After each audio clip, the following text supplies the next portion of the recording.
Bonjour à tous, nous sommes le vendredi 18 février 2022 et pour une séance scientifique du laboratoire d'histoire des théories linguistiques, nous avons le grand plaisir de recevoir aujourd'hui Hélène Leblanc.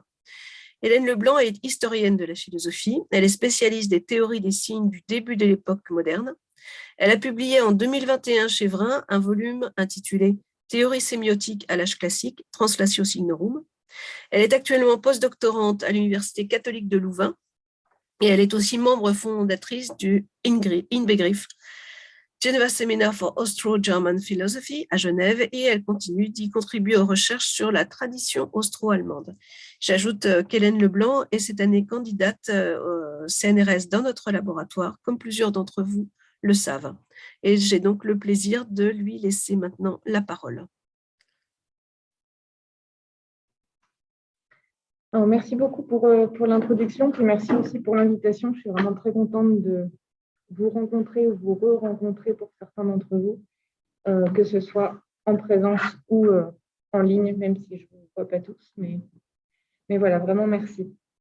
Et donc, comme dit précédemment, ce que je vais vous présenter aujourd'hui, c'est le projet que j'ai présenté pour ma candidature au CNRS. Donc, il y a beaucoup de choses qui sont...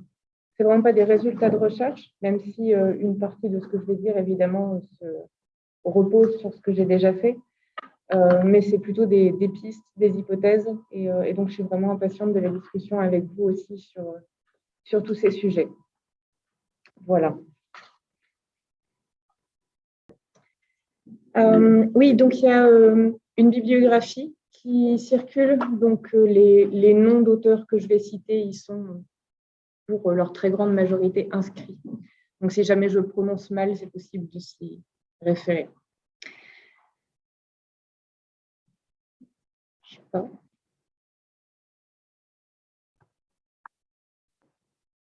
Donc, le point de départ de mon projet se situe dans le constat que traditionnellement, la notion de signe recouvre trois grandes catégories de relations sémiotiques.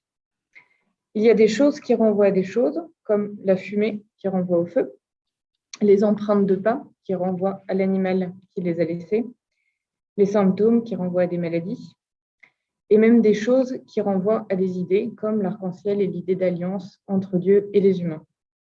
Et puis, il y a, donc ça c'est un pan, il y a aussi des mots qui renvoient à des idées ou bien à des choses, selon ce qu'on considère comme théorie sémantique. Et puis, il y a des idées qui renvoient à des choses si on considère que le rapport entre nos représentations mentales et les choses est un rapport sémiotique. Donc, on a quelque chose comme l'indication naturelle, la communication linguistique et la représentation mentale. Cette triple application a deux conséquences. Il y a d'abord une conséquence historiographique. Le domaine des réflexions sur les signes au sens large est très varié. Et une théorie donnée à un moment donné de l'histoire et dans un domaine donné, philosophique, médical, etc., peut porter sur des objets aux caractéristiques qui sont nettement différentes. Et ça pose un problème pour toute l'histoire de la sémiotique. Donc en effet, soit on choisit de restituer l'histoire de la sémiotique dans toutes ses composantes sans restriction définitionnelle a priori et on risque la dispersion, l'incomplétude ou les choix arbitraires, soit on choisit de ne faire l'histoire que d'un aspect du signe, presque toujours celui linguistique, qui est historiquement dominant. Et alors, il y a la conséquence d'une perspective faussée ou du passage sous silence de discussions qui sont pertinentes pour l'histoire de la notion, mais qui considèrent d'autres aspects du signe. Et à ce jour, il me semble qu'il n'y a pas vraiment d'histoire de la sémiotique qui est parvenue à éviter ces deux écueils. Et puis, on a une conséquence philosophique qui est qu'une problématique ou la problématique fondamentale de toute sémiotique serait celle de l'univocité versus équivocité du signe.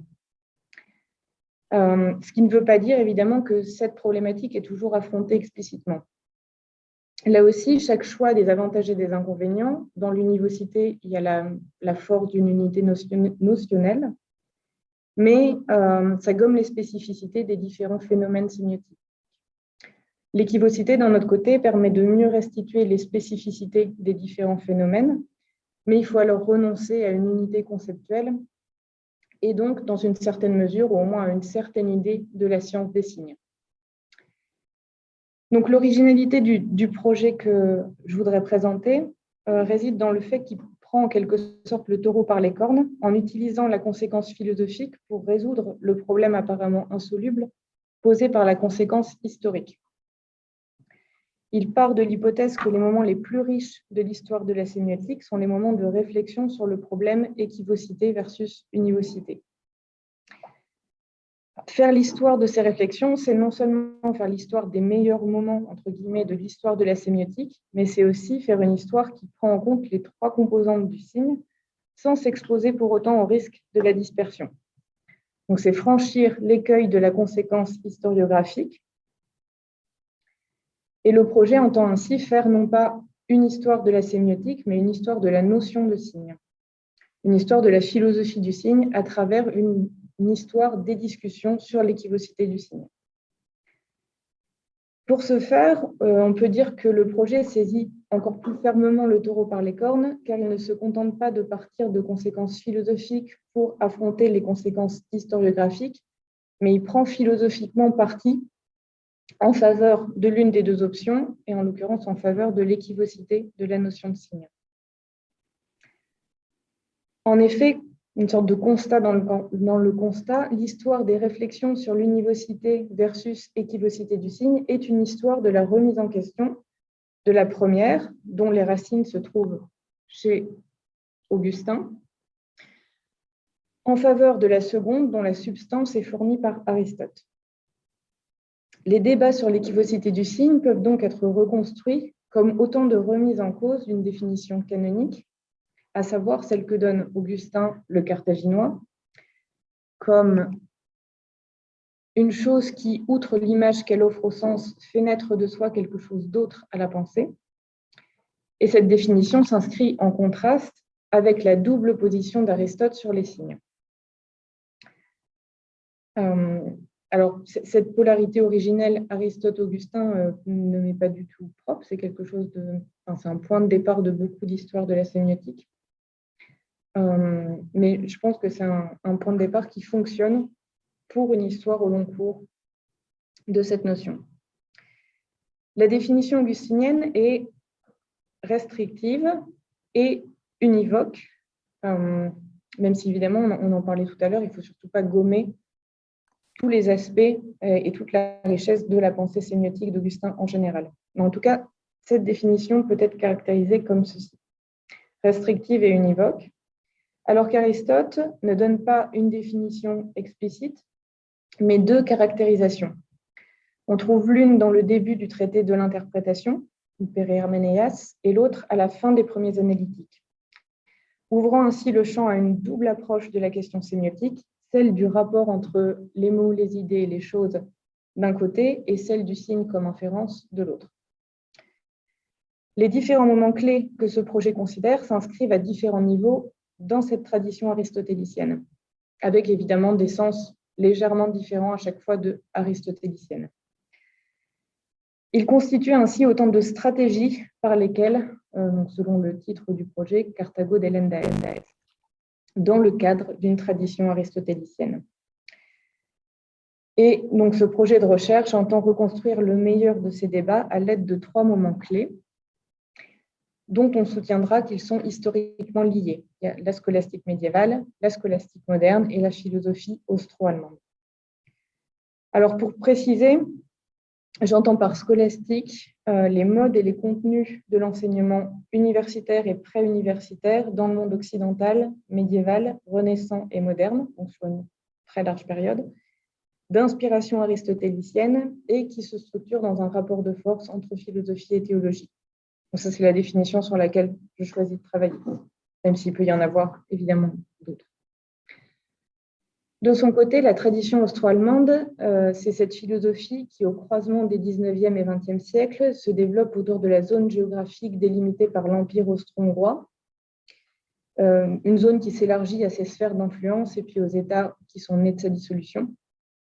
Et cette tradition s'enracine dans les travaux de Bernard Bolzano et de Franz Brentano et peut être considérée comme à l'origine de ces deux courants majeurs en philosophie, dans la philosophie contemporaine, que sont la phénoménologie et la philosophie analytique.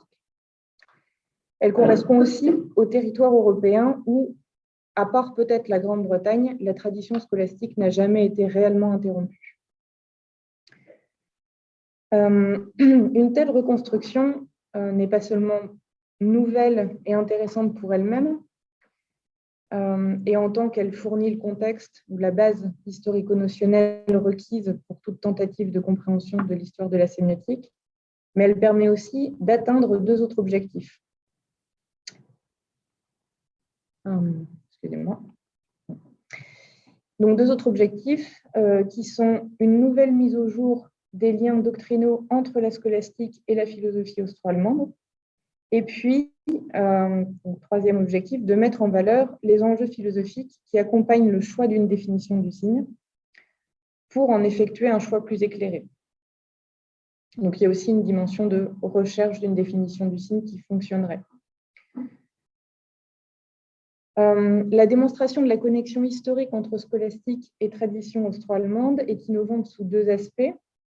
D'une part, le lien entre scolastique et tradition austro-allemande a déjà été avancé par l'historiographie, mais la perspective s'est focalisée sur la scolastique médiévale, en laissant de côté celle qui, du XVe au XVIIe siècle, pose les jalons d'une continuité qui mène jusqu'à l'époque contemporaine. Donc, il s'agit ici de donner toute sa place à cette période, notamment en considérant les rapports de filiation intellectuelle entre les auteurs scolastiques modernes et les représentants de la tradition austro-allemande. D'autre part, il s'agit de faire ceci sur la base solide et explicitée d'une définition large de la scolastique, qui correspond à la définition que j'ai donnée tout à l'heure. Donc, on voudra argumenter dans le sens d'une conception continuiste de la scolastique. Et sur cette question historiographique, le lien avec la tradition austro-allemande permet en particulier de contrebalancer l'idée qui est encore répandue, selon laquelle la scolastique médiévale et moderne n'aurait eu de postérité à l'âge contemporain que dans une néo-scolastique qui a des enjeux très très restreints. Enfin, donc, le projet de recherche, comme je l'ai annoncé, propose une avancée philosophique sur la définition du signe elle-même. Il pose que de véritables progrès dans cette multidiscipline qu'est la sémiotique ne sont possibles qu'à la condition d'une clarification philosophique de la notion de signe. Et il avance à titre d'hypothèse que la meilleure voie possible est celle d'une double conception du signe qui ne gomme pas l'hétérogénéité essentielle entre communication linguistique, représentation mentale, inférence épistémique. Et c'est ici le principal reproche que l'on adresse à la tentative augustinienne de construire une définition unique du signe, cette tentative ayant pour conséquence ultérieure de restreindre le signe à ce qui est sensible d'une part et de penser l'ensemble des signes sous le modèle du signe linguistique d'autre part. Donc, mon corpus se construit sur ces trois moments clés, que sont la scolastique médiévale, la scolastique moderne et la tradition austro-allemande. Et il s'agit en un sens d'écrire une histoire de la sémiotique sur une longue durée qui s'étend du XIIIe au XXe siècle, et même, puisque cette histoire se veut aristotélicienne, sur les 24 siècles qui nous séparent d'Aristote. La visée continuiste adoptée porte à défendre une telle ambition, mais pour que celle-ci soit réalisable, j'ai voulu la concentrer sur trois figures qui jouent le rôle de trois protagonistes ou trois héros que j'ai qualifiés d'aristotéliciens. Donc on a Roger Bacon pour le XIIIe siècle, Pedro da Fonseca pour le XVIe et Anton Martí pour le XXe. Alors, il ne s'agit évidemment pas de travailler que sur ces auteurs-là, mais comme je disais, c'est des auteurs qui jouent le rôle de protagonistes autour desquels l'idée est de construire un corpus plus large. J'ai sélectionné ces auteurs pour trois raisons principales. D'abord parce qu'ils ont une réflexion sur la définition du signe qui est explicite, ce qui est suffisamment rare pour être repéré. Ensuite, pour l'anti-augustinisme de leur position, alors avec beaucoup de pincettes, mais disons dans leur position par rapport à la définition, par rapport au fait qu'ils vont retravailler la définition augustinienne et et à souligner évidemment que l'affirmation d'une réaction à Augustin est dans le même temps la revendication d'une filiation. Et puis enfin, de leur relation à ce que je qualifie d'aristotélisme scolastique, là aussi à définir différemment suivant les auteurs et suivant les périodes. Il ne s'agit pas du tout d'uniformiser un arc temporel qui est très large.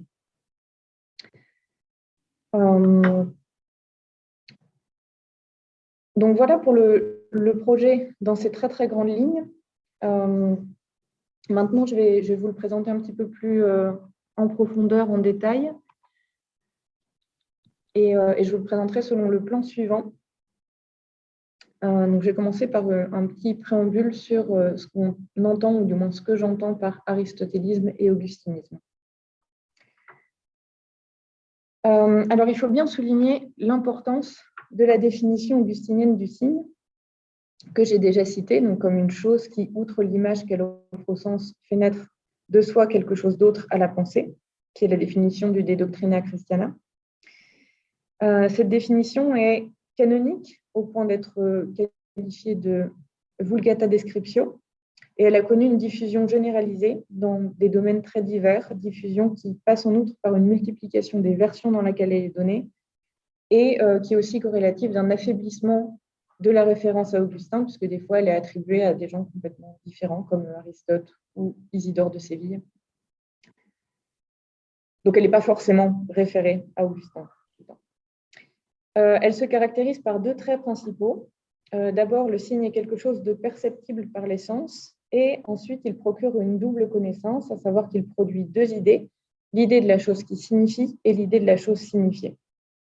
Donc, selon cette définition, l'extension de la notion de signe couvre à la fois les signes naturels, comme la fumée pour le feu, et conventionnels, les mots pour les idées ou pour les choses. En ce sens, cette définition du signe sera alternativement considérée comme trop large ou au contraire comme trop restrictive. Donc, le projet de recherche sélectionne les réélaborations successives de la définition du signe qui s'unissent autour d'une posture critique à l'encontre d'Augustin, d'un aristotélisme ancré dans une tradition scolastique et d'un aristotélisme en matière de sémiotique, celui-ci venant qualifier la volonté d'assumer l'hétérogénéité que comporte essentiellement la notion de signe.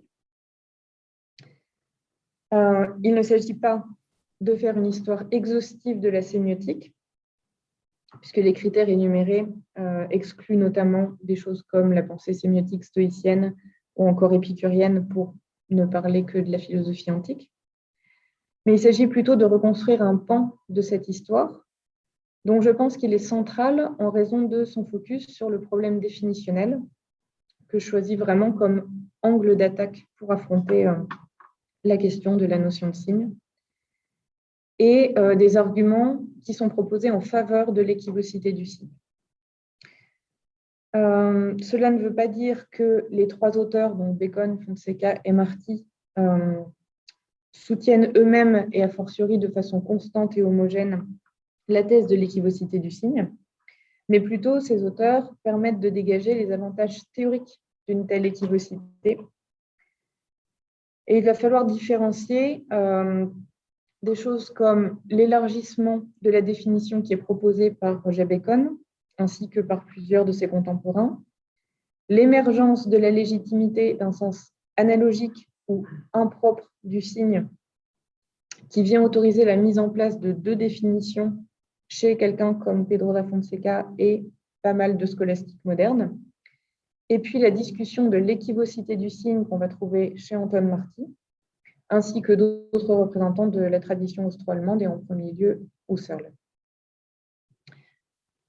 Donc pour revenir sur l'aristotélisme, j'ai juste rappelé que Aristote développe ses vues sur les signes dans deux contextes qui sont différents. Il y a les premiers analytiques, où le signe est défini comme ce qui veut être une proposition démonstrative, soit nécessaire, soit probable. Et puis le Père Herménéas, où il décrit les relations entre mots, idées et choses.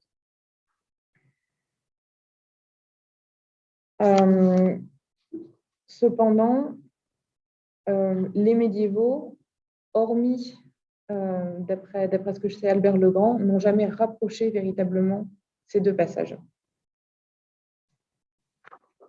Et donc, on a d'emblée la caractérisation d'une attitude double par rapport à la notion de signe. Donc, voilà pour clarifier. Alors, la critique scolastique de la définition augustinienne connaît deux moments qui sont distincts et qui rejouent dans une certaine mesure une opposition qui est relative entre scolastique médiévale et scolastique moderne. Dans un premier temps, la critique scolastique médiévale vise à élargir la notion de signe, qui était jusque-là restreinte au sensible, notamment afin d'inclure les éléments de la représentation mentale dans la lignée de la lecture boétienne due de l'interprétation d'Aristote. Une telle critique se développe particulièrement au XIIIe siècle, avec des gens comme Richard Fichacre, Thomas d'Aquin et surtout avec Roger Bacon, qui en donne un exemple paradigmatique dans son De Signis, paragraphe 2. Et donc, on va avoir avec cette critique tout un tas de nouvelles versions beaucoup plus larges de la définition augustinienne. C'est une histoire qui est bien connue, notamment depuis les travaux de Joël Billard, d'Umberto Eco, de Constantino Marmot, de Stéphane Meyer-Hauser et d'Irène Rodier-Katache. Et la figure de Roger Bacon émerge particulièrement en raison de la richesse de sa pensée sémiotique, assez bien étudiée, depuis la redécouverte de son traité à la fin des années 70. Le projet de recherche que je vous présente fait de Bacon son premier champion sur la base de la critique qu'il adresse explicitement à la définition augustinienne du signe, l'élargissant en convoquant nommément Aristote pour englober les concepts. De plus, par rapport aux deux autres pôles, donc Fonseca et Marty, il faut noter qu'en vertu de l'originalité de sa pensée sémiotique, que l'on a pu qualifier d'instrumentale et de pragmatiste, notamment en raison de la place que Bacon accorde au locuteur, Bacon a déjà été mis en perspective avec des philosophes de la tradition austro-allemande comme Anton Marty. Le travail que j'aurais fait ici consiste à affiner ces comparaisons en leur adjoignant un volet sur la réception de Bacon lors de la période moderne et en particulier dans la scolastique de cette période. Alors, autant que je sache, la question a été peu abordée dans les études qui se sont surtout concentrées sur la réception de Bacon chez les humanistes, puis dans l'histoire des sciences. Et cette sélection du public de réception induit que Bacon a rapidement subi une espèce de réputation un peu sulfureuse d'alchimiste et les conséquences de la condamnation de certaines de ses thèses. Cependant, une telle vue est assez évidemment partielle et on ne peut conclure sur de telles raisons que Bacon n'aurait pas été considéré du tout par les scolastiques modernes. Pour remédier à cette partialité, on pourrait objecter que Bacon pourrait influencer Pierre Dailly, lequel influence à son tour les scolastiques ibériques, qui reprendront la critique de la définition augustinienne du signe en élaborant la notion de signe formel, sur laquelle je vais revenir plus tard. Donc, on aurait une connexion conceptuelle entre l'élargissement de la définition augustinienne opérée par Bacon, bien qu'il ne soit pas le seul à aller dans le sens de cette critique, mais tout de même, et l'élaboration du signe formel chez les scolastiques modernes. Ensuite, on pourrait émettre l'hypothèse que les travaux de Bacon sur l'optique et son statut marginal préhumaniste en font une figure de référence séduisante pour une scolastique moderne qui est en recherche de renouvellement. Enfin, à partir du moment où il semble nécessaire de comparer Bacon aux philosophes de la philosophie austro-allemande, il paraît nécessaire de mesurer l'impact de ce philosophe dans la scolastique moderne, étant donné que la scolastique moderne est un chaînon manquant pour aller de la philosophie médiévale à la tradition austro-allemande. Alors, plus en général, les raisons que les médiévaux ont de vouloir élargir la définition augustinienne sont multiples. Par exemple, la restriction du signe sensible exclut de pouvoir rendre compte sous cette notion de certains sacrements et de certaines situations de communication. On peut citer rapidement juste l'Eucharistie et les anges. Une fois admis que la sensibilité n'est pas un trait essentiel de l'être signe, il est alors possible d'inclure les espèces intelligibles ou concepts sous cette même notion. Et c'est ce que Bacon a à l'esprit quand il écrit « Le signe est ce qui, présenté au sens ou à l'intellect, désigne quelque chose pour cet intellect même ». Je passe, comme en témoigne Aristote qui dit que les affections de l'âme sont les signes des choses. Donc l'objectif consisterait ici en la formulation claire des enjeux implicites de la pensée baconienne des signes. Et on pourra se poser les questions suivantes. En quoi est-il correct de décrire les idées comme des signes et quelles sont les difficultés soulevées par une définition large du signe?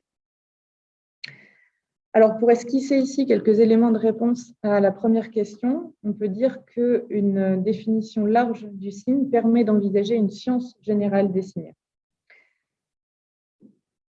C'est notamment cet aspect épistémologique de la question qui a été avancé par un autre auteur du XIIIe siècle, qui est le pseudo-Kullerby. Ensuite, une définition large du signe autorise une description homogène des relations entre mots, idées et choses. Donc, le mot écrit signifie le mot prononcé, lequel signifie l'idée, qui signifie à son tour la chose. Donc, qui s'inscrit dans une lecture classiquement boétienne du début du traité de l'interprétation d'Aristote. Cette description a au moins deux implications. Elle comporte une hiérarchie implicite, étant donné que le signe est considéré comme moins parfait que ce qu'il signifie. Donc, cette hiérarchie renvoie à celle qui subordonne le verbe oral au verbe divin via le verbe mental. Et elle propose un isomorphisme entre le niveau du langage et le niveau de la pensée, ainsi que parfois le niveau des choses et le niveau divin.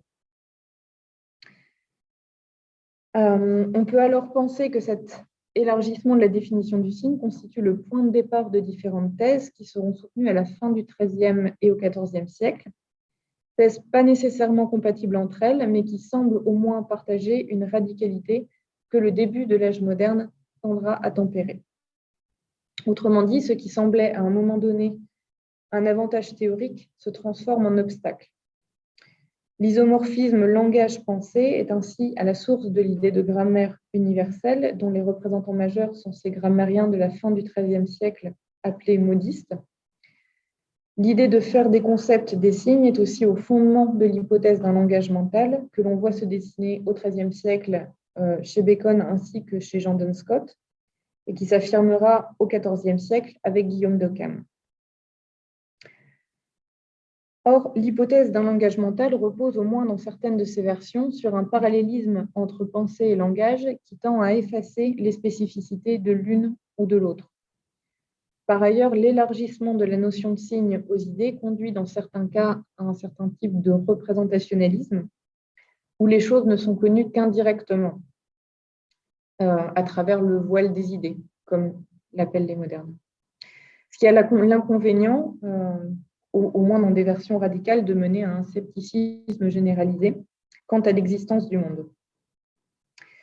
Ces problèmes demeurent cependant largement implicites au sein des discussions sur les signes dans le corpus scolastique. Et c'est cet implicite qui m'intéresse particulièrement. Je voudrais en arriver à une formulation claire des enjeux et de la façon justement oblique dont les signes interviennent dans les débats.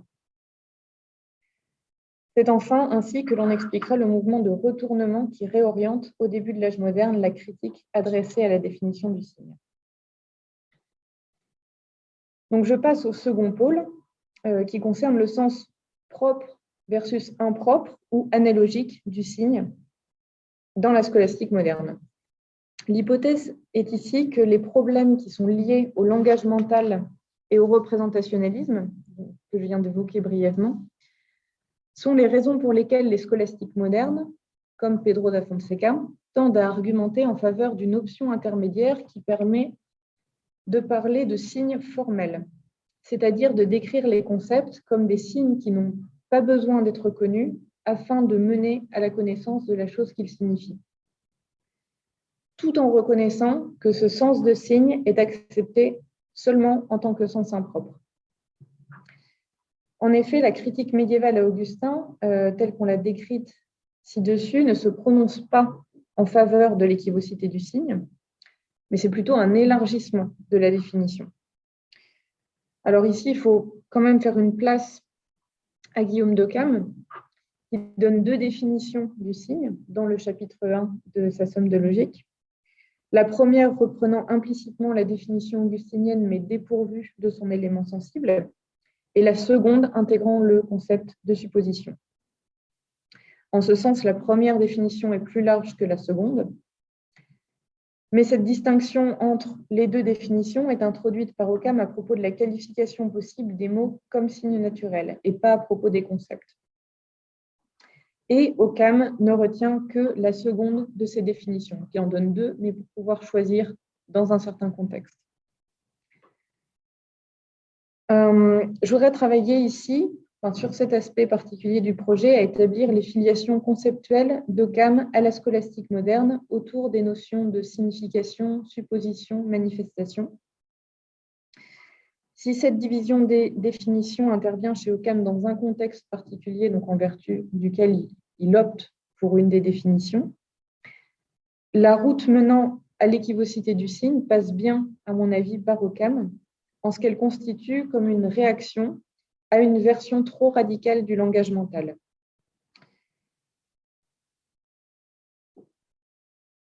Donc l'idée est que l'hypothèse du langage mental dans son acception forte, c'est-à-dire comme enchaînement de concepts dans une structure compositionnelle, a beaucoup séduit au départ et puis a rapidement rencontré des difficultés, des premières critiques qui ont été frontales par rapport à Occam, et puis ensuite une attitude plutôt de distance ou d'éclipse.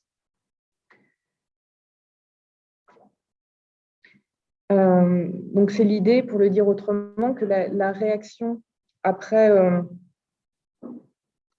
de premières réactions frontales prend un nouveau pli qui est plus généralisé, où la plupart des auteurs, donc au XVIe, XVIIe siècle, sont réticents à accepter l'hypothèse du langage mental, mais sans non plus la rejeter explicitement. Et que ça donne cette espèce de mise entre parenthèses de cette hypothèse jusqu'au XXe siècle, où elle revient avec ensuite, bien plus tard, des gens comme Fodor.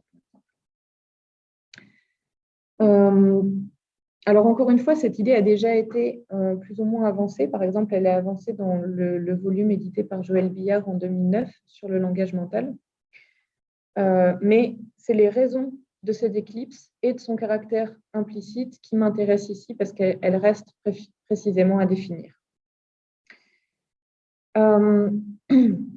Pour en arriver à une telle définition, il paraît pertinent de partir de la relation que la mise entre parenthèses du langage mental entretient avec la critique de définition du signe, extrêmement large, comme de quelque chose qui représente quelque chose. Alors ça, c'est le type de définition super large du signe auquel on peut arriver vers le XVe siècle. En plus de faire fusionner la signification et la représentation, certaines de ces définitions éludent même la double connaissance, en raison de laquelle le signe doit être connu comme quelque chose de différent par rapport à ce qu'il signifie.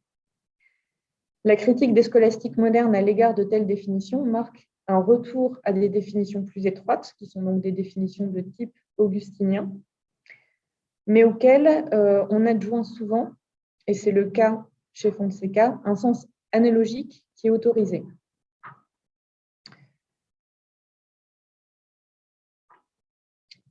Juste au niveau du temps, je peux parler jusqu'à quelle heure? On avait dit 1 heure. Jusqu'à 15 heures. Ok, merci. Et un peu plus s'il y a besoin. La discussion commencera après. D'accord, merci. Pas de problème. Prenez votre temps. Merci.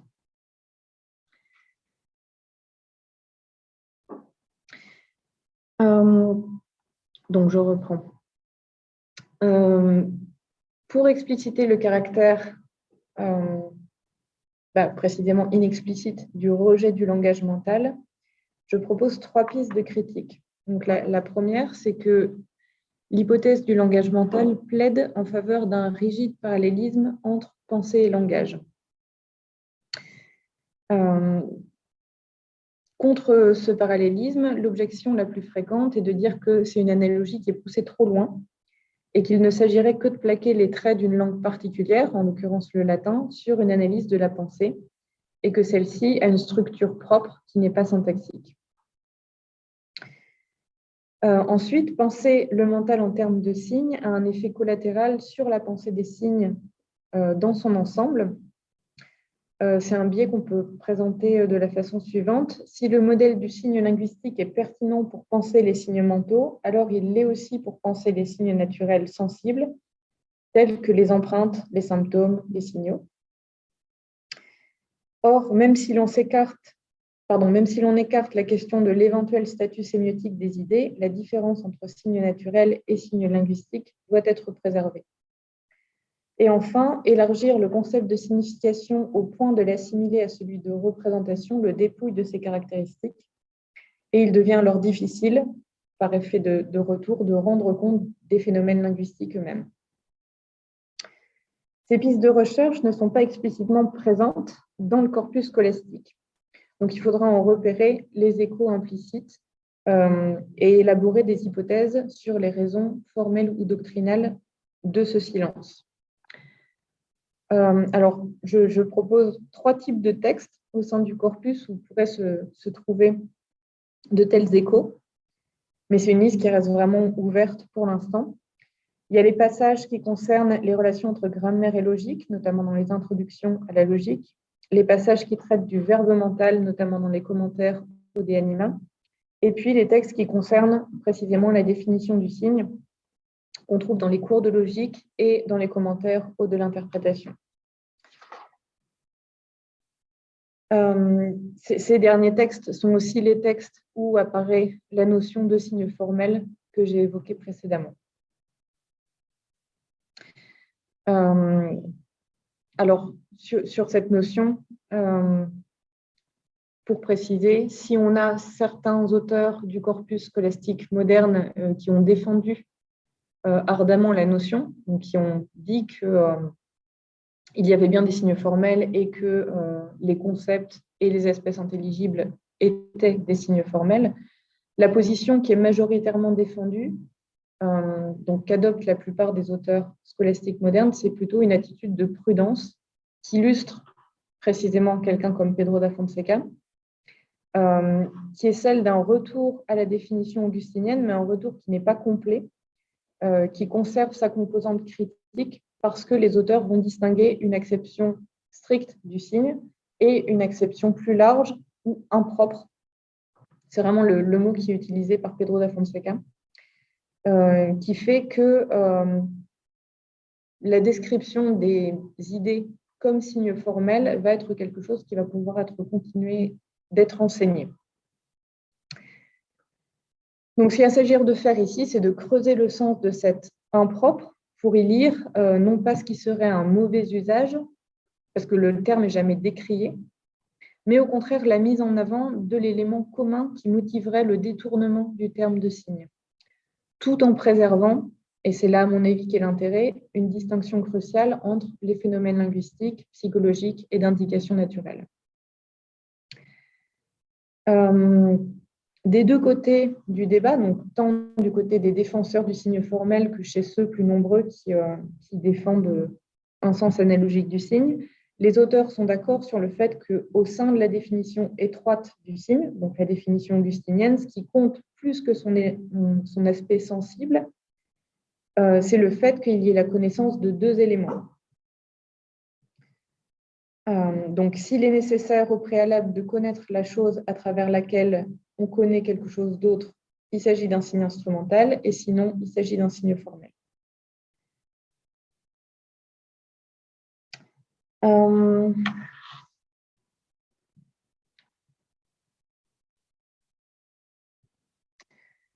Alors, Fonseca, comme auteur qui est typique de la position plus majoritairement défendue par la scolastique moderne est aussi le point de départ dans le projet de recherche d'un élargissement des études sur ce débat scolastique qui porte sur le signe formel.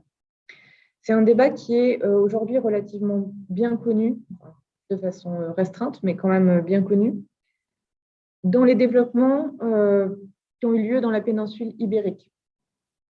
Parce que la péninsule ibérique, c'est une sorte de bastion de la scolastique moderne des XVIe et XVIIe siècles. Il y a cependant des études de Siri Vakulenko qu'il a consacrées à la pensée sémiotique des scolastiques qui indiquent comme voie à suivre un autre lieu de discussion qui est la Pologne. Et il apparaît que des auteurs comme Martinus Smiglesius, je suis désolée pour ma prononciation si jamais il y a des Polonais dans la salle, et Krasnodębski, qui ont traité de la définition du signe et de ses divisions de façon particulièrement originale. Smiglesius opère notamment une réélaboration de sa théorie après être venu à connaissance des commentaires de Coimbra initiés par Pedro da Fonseca.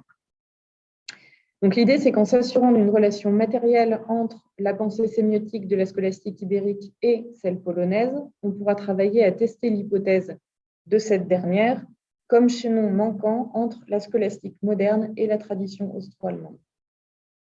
Parce qu'au niveau géographique et culturel, ça fait beaucoup plus de sens que les Austro-Allemands aient été influencés par les scolastiques et logiciens de l'ère polonaise ou autour de la Pologne plutôt que par les scolastiques ibériques. De façon plus théorique, concernant ce second pôle, la question directrice sera la suivante. Quels sont les avantages philosophiques d'un usage analogique de signes ? Si l'on suppose que c'est une façon de préserver les caractéristiques respectives de l'indication naturelle, de la communication linguistique et de la représentation mentale, il s'agira d'analyser les arguments historiques des auteurs qui défendent, dans leurs propres termes, une telle préférence.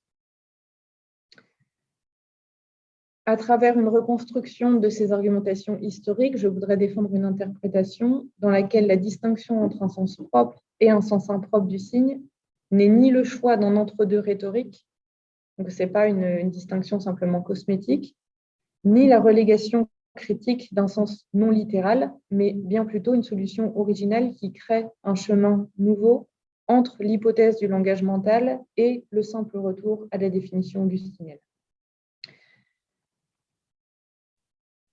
Excusez-moi, il y avait ça.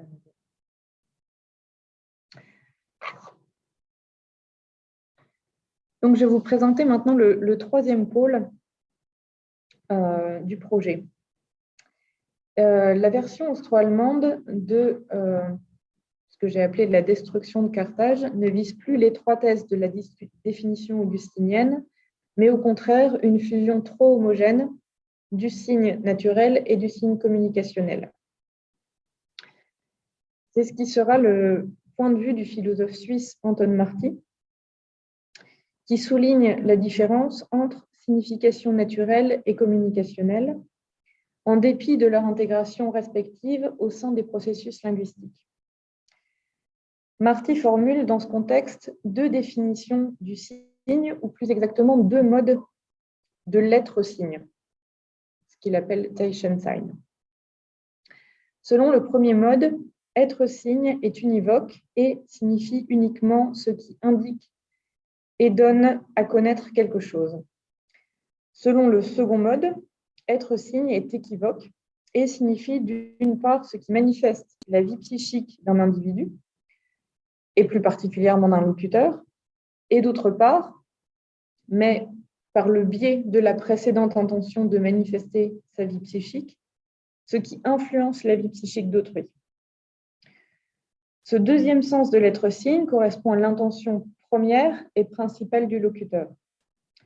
Et il correspond en outre à la signification, à la Bedeutung, au sens large, que Marti distingue d'un sens étroit, qui est un sens qui correspond au contenu d'un phénomène mental, exprimé par un locuteur.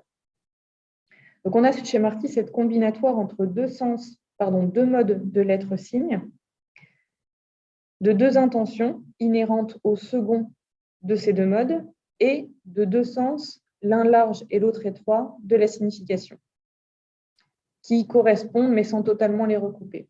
Donc là, dans le schéma, vous avez simplement les deux sens de l'être signe, les deux intentions de la deuxième des acceptions, et puis il faudrait rajouter comme un espèce de filtre les deux sens de la signification, l'un large et l'autre étroit.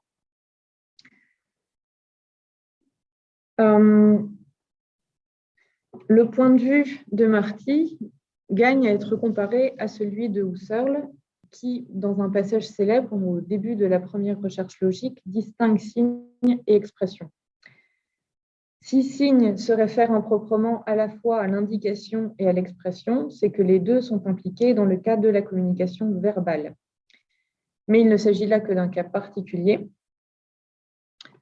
Les indications sont des choses ou états de choses existantes qui renvoient à d'autres choses ou états de choses également existantes, mais pas immédiatement perceptibles. C'est le cas, c'est l'exemple de Husserl, du nœud au mouchoir pour se rappeler d'une action à accomplir. Au contraire, les expressions relèvent d'un niveau ontologique différent, le niveau des significations. Par rapport à Marty, Husserl semble tenir pour une hétérogénéité radicale. Il s'agira, dans le cadre du projet, de fournir une interprétation nouvelle et dépassionnée d'un texte qui a fait couler beaucoup d'encre, en le confrontant à la solution martienne ainsi qu'à d'autres options qui sont présentes dans la tradition austro-allemande. Enfin, Husserl comme Marty seront tenus comme présentant deux versions différentes de ce que j'ai appelé l'aristotélisme sémiotique. Husserl tient pour une équivocité qui est forte, qui est suggérée par le traitement séparé des signes inférentiels et des signes verbaux chez Aristote. Et en ce sens, Husserl a une attitude d'explicitation, de radicalisation de ce type de mouvement. Marty, de son côté, propose une version nuancée de l'équivocité, s'inscrivant ainsi dans la continuité, au moins conceptuellement, d'un aristotélisme historique dont la voie a été celle de la scolastique, précisément celle du pôle 2, celui de la scolastique moderne, qui autorise un sens analogique, impropre, etc. Donc, il s'agira d'étudier Marty dans cette continuité avec l'aristotélisme scolastique. Cette continuité s'enracine, d'un point de vue cette fois biographique, dans la formation en philosophie et en théologie catholique qu'a reçu Marty au séminaire de Mayence. Il y a notamment rédigé un essai sur la théorie de l'abstraction chez Thomas d'Aquin, qui est un travail de jeunesse, mais qui fournit quand même des éléments importants à la fois sur le canon de l'époque et aussi qui donne des prémices de sa future théorie du signe. La fidélité dont Marty, dans ce texte, fait preuve à l'égard d'Augustin constitue en ce sens un point de départ remarquable pour mesurer la distance qui est parcourue à partir de ce travail de jeunesse jusque dans sa théorie plus élaborée. Il s'agira en général de reconstruire les relations des différentes versions de la théorie martienne du signe avec celles scolastiques, médiévales et modernes. D'un point de vue théorique, on s'intéressera à la différence entre distinguer, comme chez les scolastiques, un sens propre et impropre du signe, et distinguer, comme le fait Marty, deux modes aussi valables l'un que l'autre de l'être-signe. Alors, à titre d'hypothèse, l'option martienne se situe dans le cadre plus général d'un langage qui est conçu comme un outil, au sens proto-pragmatique où signifier, c'est agir sur autrui. Ce cadre théorique a déjà été décrit. Il s'agira ici de formuler plus clairement l'originalité de Marty en rattachant cette conception générale du langage à sa description qui est combinatoire de la notion de signe. La conception martienne des signes sera mise en contexte dans l'ensemble de la tradition austro-allemande et on considérera trois groupes d'auteurs. D'une part, ceux qui, comme Marty, ont reçu une formation scolastique, donc des gens comme Bolzano ou comme Brentano, et qui s'en réclament, notamment via l'emprunt de concepts, typiquement chez Brentano, comme le concept d'intentionnalité, tout en se situant, au moins à partir d'un certain moment de leur histoire, en rupture avec l'Église et avec le contexte néo-scolastique disons, strictement entendu. Ensuite, on aura donc deuxième groupe d'auteurs, ceux qui, à l'instar de Casimir Twardowski, sont liés de façon plus ou moins directe au contexte néoscolastique des 19e et 20e siècles. Et enfin, troisième groupe, ceux qui se situent loin d'une telle connexion avec la scolastique, parce que tous ces auteurs austro-allemands ne sont quand même pas tous liés à la scolastique. Et c'est ici que se place, par exemple, quelqu'un comme Husserl, dont, disons que pour quelqu'un comme Husserl, une étiquette du type aristotélisme doit être complètement reconfigurée, doit être entendue comme un label complètement différent. Pour conclure, ce que je vous ai présenté aujourd'hui est un projet de reconstruction sur la longue durée de l'histoire de la sémiotique, de la scolastique médiévale et moderne à la tradition austro-allemande.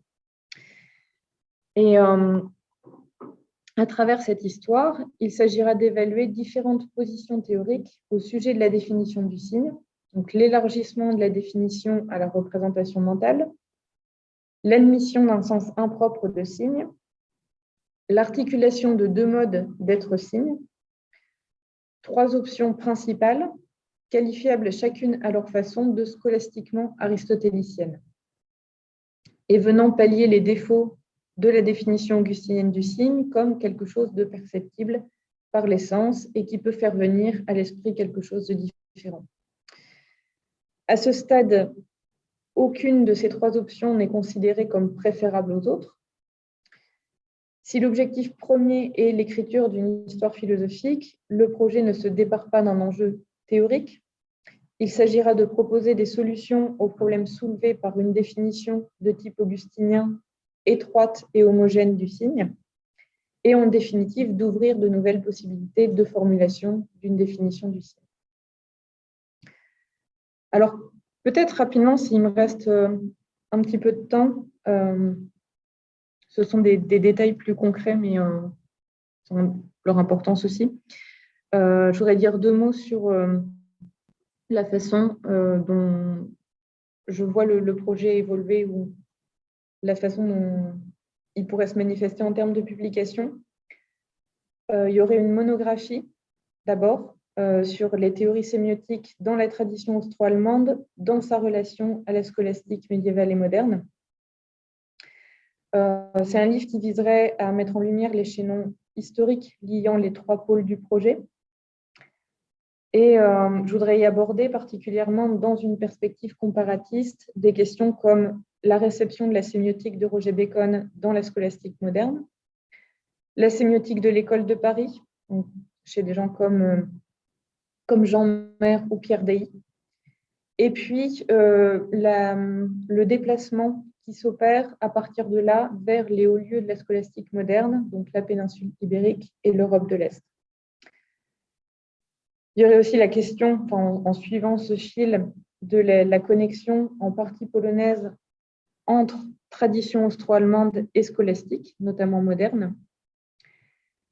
La question de la classification des différents degrés d'explicitation des enjeux, donc théologiques, psychologiques, noétiques, etc., de la question du signe.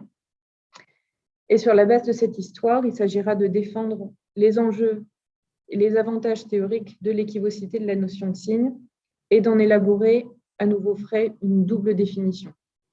Voilà. Donc ça, c'est pour la monographie. Et puis, il y aurait aussi la direction d'un ouvrage collectif, une histoire philosophique de la sémiotique en plusieurs volumes, donc vraiment quelque chose de large qui se structurera autour des pôles historiques que j'ai exposés, donc la scolastique médiévale et moderne, la tradition austro-allemande, mais qui sera aussi le point de départ d'un élargissement et d'une histoire continue au long cours, ce qui serait aussi l'occasion de remettre sur le devant de la scène tant la sémiotique persienne que la sémiologie de Saussure à Grémas. Et voilà. Et donc, ce serait un ouvrage collectif, comme je l'ai dit, qui inviterait différents spécialistes de ces questions. Peut-être rapidement également dire quelques mots des raisons pour lesquelles je pense que ce projet s'intégrerait bien à HTL. C'est ma première rencontre avec vous, sauf avec certains d'entre vous, mais avec l'ensemble du laboratoire. Et donc, je pense qu'il y a certainement des aspects de collaboration qui m'échappent complètement à ce stade. Et donc, je m'excuse s'il y a des choses que je ne vois pas, mais disons que pour l'instant, j'ai pu identifier 3 raisons principales. Il y a premièrement la place privilégiée de 2 de mes auteurs protagonistes. Le dessiniste de Roger Bacon a son foyer à HTL via les travaux notamment d'Irène Rosier-Katache. Et de son côté, Antoine Marty a intéressé les recherches de Didier Samin, qui a travaillé aux comparaisons du philosophe suisse avec Karl Bühler. Deuxièmement, la notion de signe, de façon moins octoriale, disons, plus conceptuelle, se situe vraiment au carrefour de questionnements épistémologiques, linguistiques et philosophiques. Et la manière dont cette notion sera approchée dans le projet est historique. Et je pense qu'un tel programme trouve sa place dans un laboratoire qui réunit des linguistes, des philosophes et des historiens, et qu'il entre en phase avec l'un des buts majeurs de HTL, dont la pratique historienne vise à fonder le socle épistémologique des sciences du langage, et plus précisément par rapport aux axes même du laboratoire. Par rapport à l'axe 2, par exemple, je pense que le point de vue philosophique du projet est intégré à la fois dans les aspects historiques, donc reconstruire une histoire de la sémiotique qui passe par 3 moments, mais aussi réflexif, au sens où la base historique du programme de recherche permet d'élaborer des meilleures solutions théoriques pour une sémiotique bien conçue. Il y a aussi l'axe 1, au sens où on a une relation avec l'idée de grammaire générale qui est anticipée par Roger Bacon, mais qui est largement développée par Antoine Marty. Et puis, pour ces mêmes auteurs, l'importance de la conception instrumentale du langage. Et enfin, par rapport à l'axe 3, je pense y voir un cadre de déploiement fructueux du projet de recherche qui vise une longue durée historique et qui a une forte posture comparatiste dans sa méthode. Voilà, je conclus sur cela et puis je vous remercie beaucoup d'avance de vos questions, de vos réactions.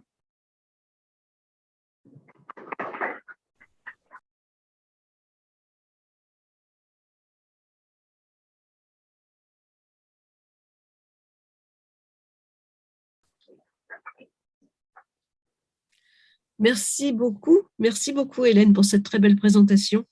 Vous avez bien montré que la multiplicité des angles d'approche et leur cohérence autorise un projet qui peut vraiment se dérouler sur le long terme et susciter des collaborations multiples.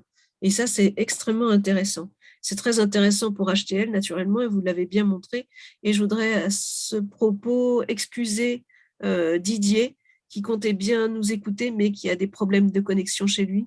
Et je suis sûre qu'il sera ravi de pouvoir bénéficier de l'enregistrement quand il sera disponible, mis en ligne. Merci. Je laisse tout de suite la parole à la salle. Ce qu'on peut faire, c'est que moi, je regarde les petites mains qui se lèvent et Irène et Chloé, vous regardez ce qui se passe dans la salle et puis vous pouvez dispatcher la parole. On commence par la salle, on commence par la salle virtuelle, comme vous voulez. Oui, il y a des questions déjà dans la salle. Très bien, alors je vous laisse faire. Je vais juste ramener pour qu'ils entendent. Merci pour votre présentation. Je garde mon masque. Je voulais... Oui, David Piotrowski. Vous avez bien raison concernant la facette austro-hongroise de rappeler effectivement que Husserl fait la distinction dès le départ entre donc, ce qui relève de l'indication et ce qui relève de la signification. Et donc, la distinction entre signe indicatif et signe significatif Mais seulement, il nous semble quand même qu'il choisit son camp. Ça veut dire que dans la première recherche logique, et puis au fond, tout au long, jusqu'aux leçons sur la théorie de la signification, il va insister avec un vocabulaire que je n'ai pas immédiatement en tête, mais il va dire que le vrai signe, le signe authentique, etc., c'est le signe significatif, ce qu'il appelle expression. Donc, il n'y a pas vraiment, disons, ambiguïté. Le signe dans lequel, donc, duquel plutôt il va tirer la notion d'intentionnalité, historiquement, c'est le signe expressif. Est-ce que vous... Quelque chose qu'on pourrait décrire chez Husserl comme ce que j'ai essayé de décrire chez Occam, au sens où il présente une équivocité pour finalement opter pour une des solutions.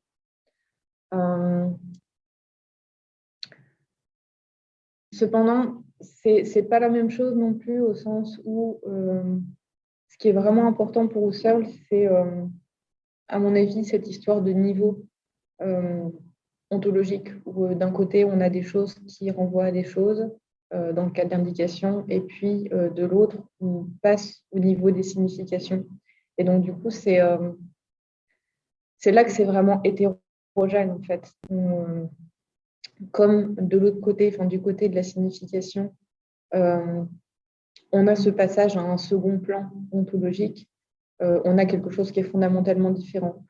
Mais, et c'est évidemment ce qui l'intéresse. Donc, c'est pour ça que, et d'ailleurs, c'est souvent le cas, dans la question de la définition du signe, une question un peu propédeutique, où ensuite les auteurs choisissent ce qui les intéresse, et bien souvent, c'est le langage. Et donc, il y a cet effet... c'est une distinction qui est opératoire, et puis après, on va passer à autre chose, et puis on va parler du langage.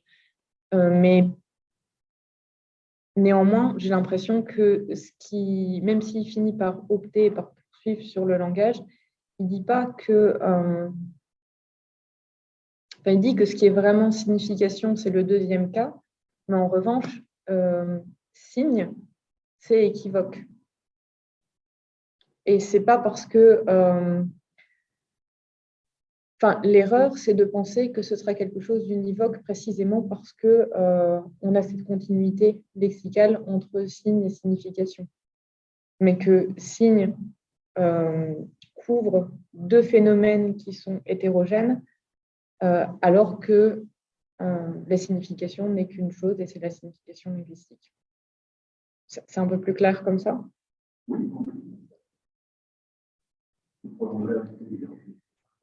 Merci de la question. Non, je disais que, bon, je reprends pour l'enregistrement, ce que je disais, ce qu'on a commencé à discuter tout à l'heure avec Hélène, c'était que l'Augustin dont elle parlait et qui devait être détruit par l'aristotélisme dans la lignée de son projet, moi je voyais exactement l'inverse, c'est-à-dire qu'en fait c'est un Aristote qui est attaqué périodiquement par Augustin, donc c'est vraiment l'inverse. Et qu'il y a plusieurs Augustins, c'est-à-dire il y a l'Augustin du De Doctrina Christiana, il y a l'Augustin du De Trinitate, celui du verbe mental, il y a l'Augustin des traités sur le mensonge, extrêmement important pour toutes les pensées sur l'intention de signifier, sur la dimension morale du langage. Donc déjà, il y a plusieurs Augustins. Et d'autre part, la définition augustinienne, en réalité, telle qu'elle est commentée par les théologiens, comme Fichacre, etc., qui va mener justement à Bacon, un des éléments, effectivement, tu as raison, il y a la critique de dire qu'il n'y aurait que des signes sensibles, puisque c'est quelque chose qui, etc. Cette critique, d'ailleurs, elle est déjà menée dans le corpus théologique et elle est menée dans les discussions sur les sacrements, mais aussi sur la locution angelica, puisque c'est une énorme partie de l'histoire de la sémiotique, les discussions sur les signes angéliques, dans la mesure où justement c'est des signes non sensibles, puisque les anges sont des créatures immatérielles. Mais plus intéressant, ce qui est caractéristique chez Bacon, et tu verras dans notre édition à venir du De Signis, qui va enfin sortir et qui vous aura un commentaire de 500 pages sur ce traité qui est magnifique, c'est qu'il est augustinien pour tout un tas de choses. Et il est augustinien pour une chose que je crois qu'il faut absolument que tu tiennes compte, c'est qu'il introduit le terme signum, c'est-à-dire que quand on parle de signe au Moyen-Âge, il y a le nota aristotélicien qui gomme, comme on sait, séméion et symbolon. Il y a vraiment une erreur de perspective. au point que d'ailleurs, quand on retraduit le Père-Herménéas, Thomas d'Aquin dit « Mais moi, je ne veux même pas savoir qu'il y a Séméion et Symbolone. » On est habitué à utiliser nos termes pour les deux. C'est quand même c'est très violent comme anti-philologie, si on veut. Et Bacon, lui, il introduit le terme augustinien de signum, qui est celui qui circule dans les traités sur les sacrements. Donc déjà, la notion de signe, elle est équivoque. Enfin, ce n'est pas la notion, justement, c'est le terme qui est équivoque. Donc, ce que je voulais dire, c'est que pour moi, pour nous, en fait, Bacon, il est augustinien pour beaucoup de choses. Et une des choses qui est lue dans la définition augustinienne, mais moi, c'est des critiques venant de quelqu'un qui ne connaît que le Moyen-Âge, aussi, comme on disait tout à l'heure, parce que on peut aussi essayer de voir ce que ça devient. Cet augustinisme complexe, qu'est-ce qui devient par la suite? La chose qu'on a trouvée la plus augustinienne chez Bacon, et que les médiévaux lisent dans la définition augustinienne du De Christiana, c'est le rapport intersubjectif. C'est-à-dire, c'est quelque chose qui fait venir à la connaissance, mais ce n'est pas seulement la fonction cognitive, mais c'est le fait d'être dans une perspective intersubjective et de prendre en relation les relations entre auditeur et locuteur. Donc, cet aliquid aliud, chez Bacon, il y a deux relations. Il y a la relation signifiée et la relation à l'autre, qu'on retrouvera chez Peirce, enfin, qu'on retrouve assez peu. Et donc, ça, moi, c'est vraiment une question de savoir si ça a un sens par la suite. Mais donc, il ne faut peut-être pas définir l'Augustin, même si il y a un Augustin avec une ligne, ça c'est très clair, y compris par rapport à la préhistoire de la distinction entre signe instrumentel et signe formel, donc ça c'est très clair. Mais par contre, tout ce qu'il y a dans l'augustinisme médiéval, qu'est-ce qui passe de ça? Donc, il ne faut pas réduire l'augustinisme médiéval. Et de ce point de vue-là, Augustin est vraiment celui qui casse d'une certaine façon Aristote. Après, c'est un peu plus compliqué avec l'histoire du langage mental, où il y a beaucoup plus le De Trinitate que le De Doctrina Christiana. Et une autre chose d'ailleurs par rapport à Augustin, c'est que, et je crois que tu en parles dans tes travaux, l'Augustin, c'est justement celui qui ne réduit pas le signe au signe linguistique. Puisqu'en fait, toute cette typologie des signes, quand il parle des cris des animaux, de tout ce qu'on veut, de la fumée, etc., c'est-à-dire qu'il a une vision très large. Et ça passe dans la sémiotique, qui n'est pas la sémiotique aristotélicienne, qui est la sémiotique aristotélicienne quand elle vient être battue en brèche par la sémiotique augustinienne via la théologie, justement. Tu vois. Donc, en fait, le Moyen-Âge est complexe. Et je me permets juste de dire une réponse, moi je te laisse répondre. Ce que tu disais tout à l'heure, tu me répondais, qui était très intéressant, c'est qu'au Moyen-Âge, il y a vraiment une distinction entre la faculté des arts qui commente Aristote, en gros. Bon, il y a du Priscien, c'est plus compliqué que ça, mais en gros, c'est ça, c'est cette sémiotique-là. Et puis, il y a la sémiotique des théologiens qu'on trouve dans le langage des anges, les noms divins, et en particulier les sacrements. Et c'est vrai que ça aussi, c'est une différence avec l'âge classique, d'après ce que tu me disais, c'est très intéressant, parce que la façon dont les traditions vont se croiser, ce qui est formidable avec Roger Bacon, c'est que c'est justement un auteur qui a enseigné les arts, qui a commenté Aristote, qui est devenu franciscain et qui s'est retrouvé immergé et qui a connu manifestement toutes ces discussions sur les sacrements comme signe. Donc, il est original pour ça, c'est-à-dire qu'il a mêlé les deux, il a mêlé les deux traditions, il en a fait quelque chose d'assez fantastique. Et ça, effectivement, c'est peut-être à distinguer selon les corpus. Donc, moi, c'est juste le point de départ, comme je te disais tout à l'heure, je le répète parce que c'est vraiment une question qu'on va travailler, j'espère, ensemble. Il y a vraiment cette vision d'Augustin pour le Moyen-Âge qui peut être à remettre à sa place, parce que chez les Arciens, comme tu l'aurais rappelé, ils connaissent quasiment pas Augustin chez les Arciens.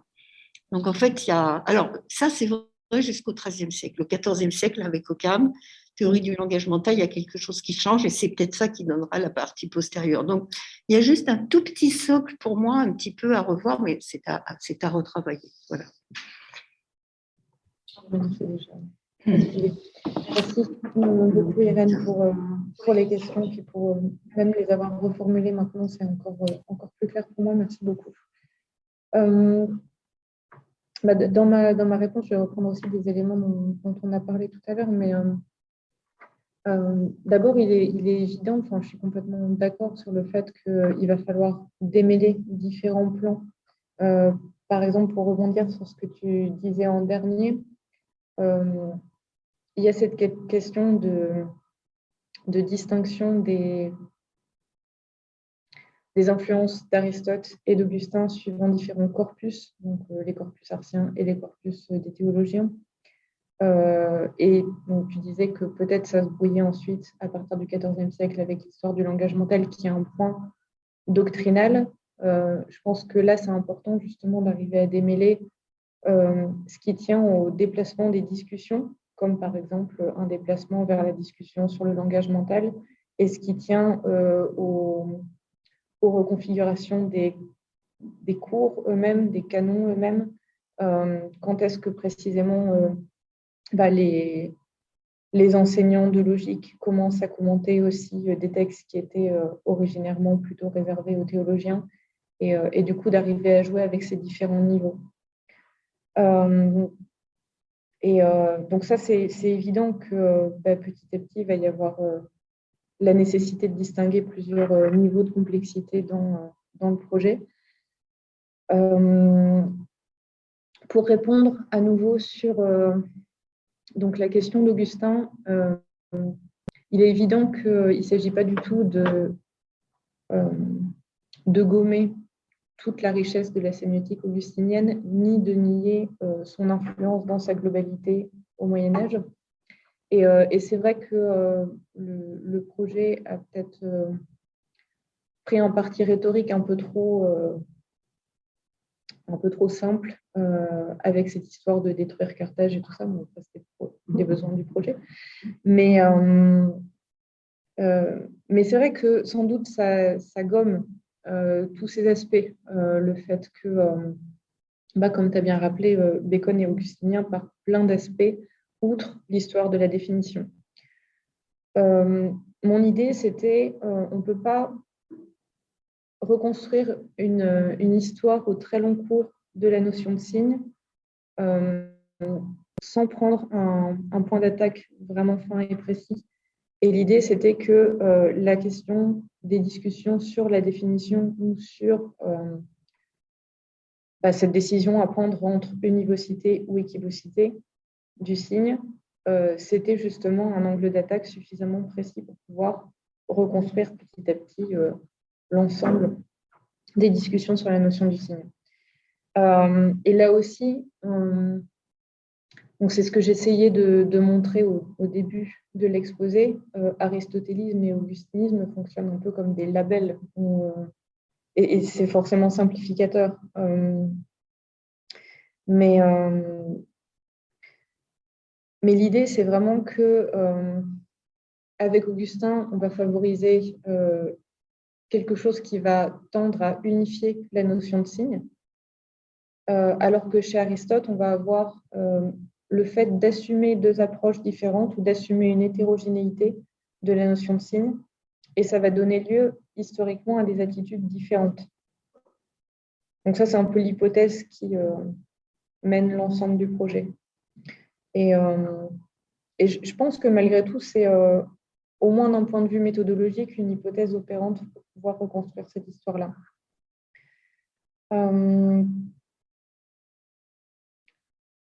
Pour Thomas d'Aquin, ça m'a marqué ce que tu disais, parce que l'idée que, contrairement à Bacon, il s'en fiche que ce soit, que chez Aristote, il y ait deux termes différents pour parler du signe et qui recouvrent tout en parlant de nota. C'est ce que tu disais.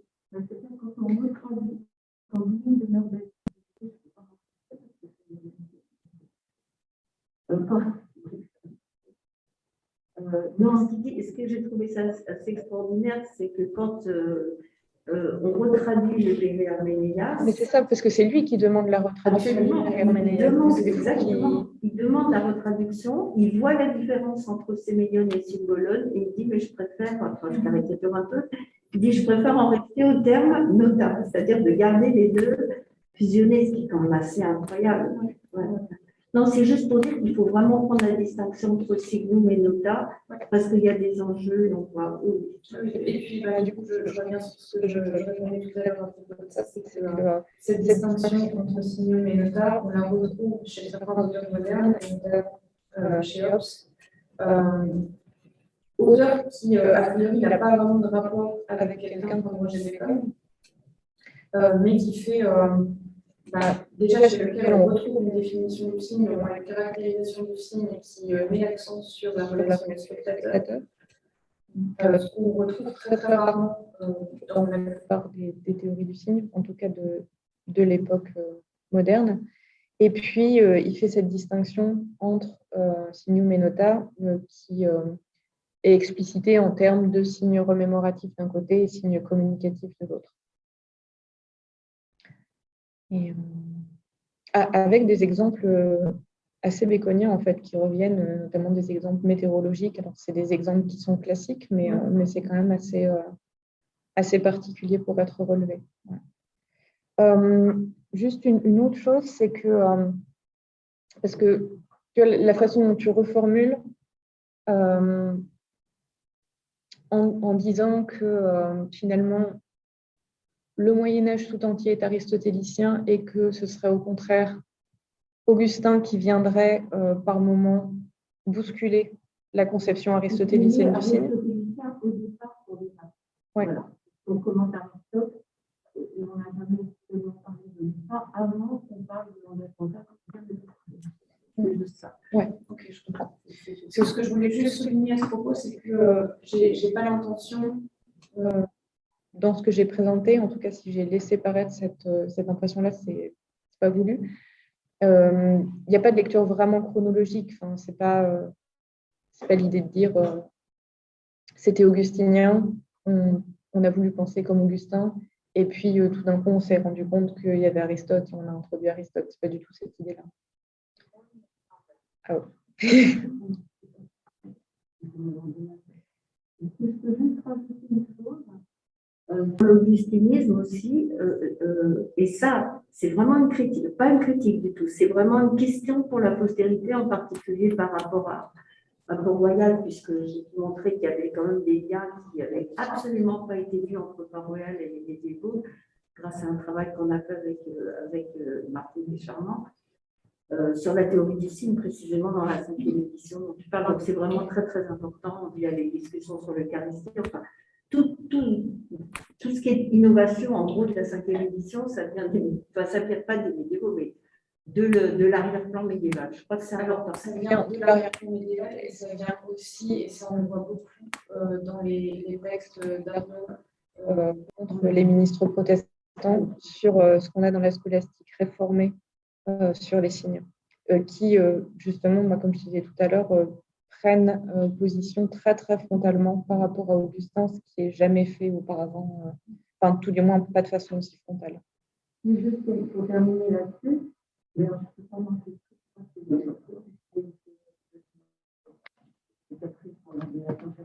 une chose, et c'est une question.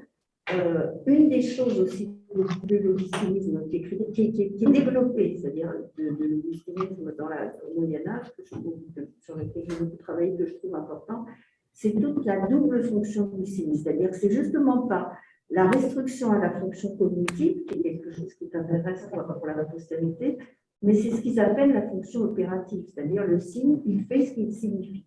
Ça, c'est le sacrement, qui ouvre à une analyse de la performativité qui est dans l'histoire des théories du langage et du signe extrêmement important. Et là, c'est quelque chose qui est manifestement ajouté à la théorie augustinienne du signe, c'est-à-dire que non seulement il signifie quelque chose d'autre, mais il fait quelque chose, qui est la particularité du signe sacramentel en principe. Et là, je me demandais, parce qu'il y a quand même des échos, il y a des textes que tu cites dans ton livre, il y a des échos d'où l'importance de cette relation intersubjective, c'est-à-dire que non seulement il signifie pour quelqu'un, mais il peut agir sur l'autre. Et ça serait aussi un fil à suivre, et je vais te demander si comme ça, tu en as des intuitions qu'on pourrait retrouver quelque part. Parce que c'est quand même toute la performativité qui est en jeu. Ouais, j'ai l'impression que ça va être des groupes, je n'ai pas connu. Sur la classique, je n'ai pas lu tout ce que vous avez dit. Non, c'est un fil à suivre aussi. Alors, chez Port-Royal, par exemple, on a des. Comme c'est plus par rapport à des effets du discours, et des fois des effets qui ne sont pas voulus, par exemple avec des réflexions sur des termes vulgaires qu'on pourrait employer et du coup qui qui aurait un effet particulier, mais c'est encore autre chose. Après, on continue d'avoir dans les réflexions sur les sacrements, qui du coup prennent une toute autre ampleur avec le débat avec les réformés, mais je ne sais pas s'il y a vraiment d'autres choses encore qu'on pourrait trouver. Merci beaucoup.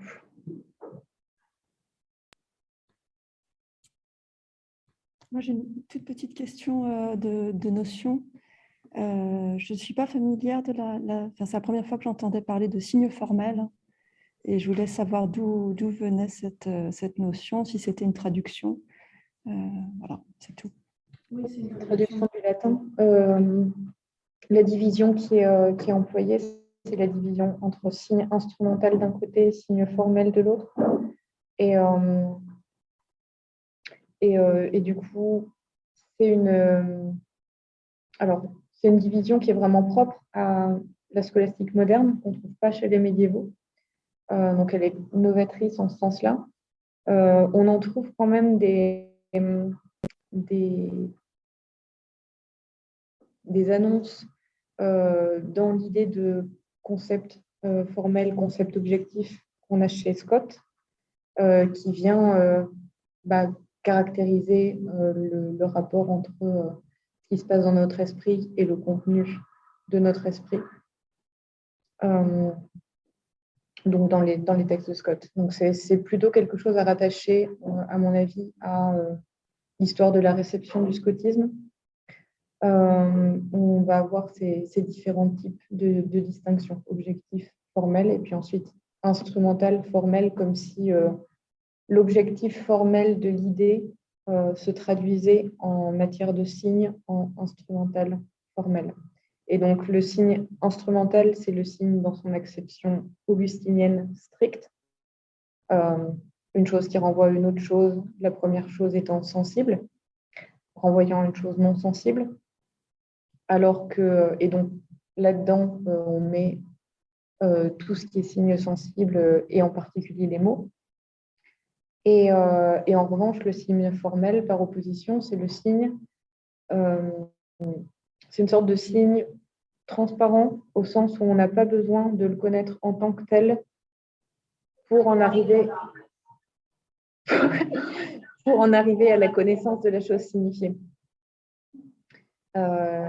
Et donc, en fait, le seul exemple que ça recouvre véritablement, ce sont les espèces intelligibles et les concepts. Parce qu'on n'est pas obligé...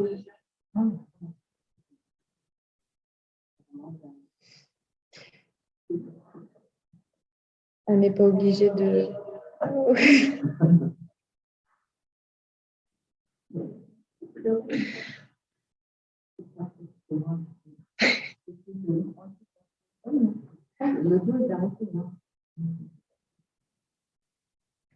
On n'est pas obligé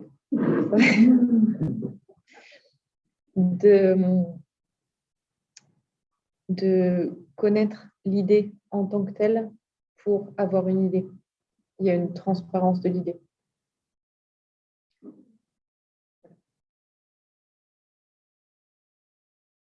Et aussi, autre chose, c'est que les scolastiques modernes qui vont défendre cette distinction vont en faire la première distinction du signe.